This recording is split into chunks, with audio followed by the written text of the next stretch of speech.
Let's cross to Washington and correspondent Kethevane Gorjestani. Kethevane, what's the latest now? What with Trump announcing he's not going to the inauguration? Well, there's still this talk about either invoking the 25th Amendment or impeaching the president. Now, invoking the 25th Amendment would require a majority of his cabinet, as well as the vice president, Mike Pence, to do that. And while there have been reports that some members of the cabinet have been discussing it, it seems that the vice president is not going to go down that road. And so the Democrats in Congress are pushing to go for impeaching the president, even if they know that that impeachment would just be dead on arrival in the Senate, not only because the Republicans are not going along with it, but also because there is simply not that much time to hold a trial in front of the Senate. But they want to vote on impeaching the president because that would send a big signal, and the president would go down in history as a president impeached twice in a single term. But the latest development is that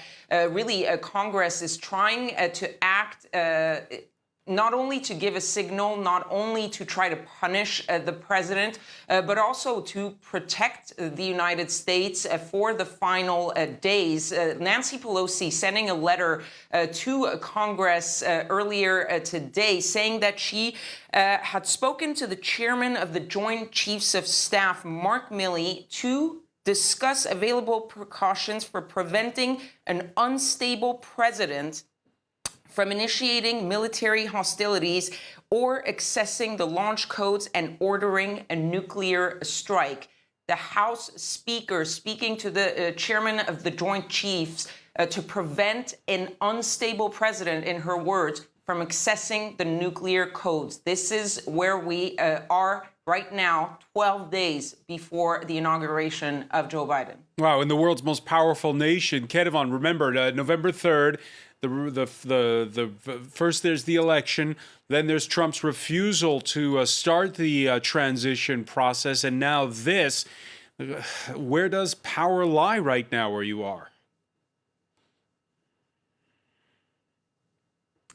Well, that's a really good question that I don't know if I can answer, but you're really seeing a power struggle between those who are pressing some of the remaining people in the cabinet, from Mike Pence to some of the top advisors. There have been people who have already resigned, but some others who are saying that they need to stay there in order to prevent Donald Trump from doing anything very dangerous to the country. And then you have, of course, Congress that is trying to act either symbolically or concretely to protect the United States. And Joe Biden, who is actually trying to stay clear of any discussion about impeachment or the 25th Amendment. There have been some questions asked to the Biden campaign, and so far they're steering clear of this conversation, saying that Joe Biden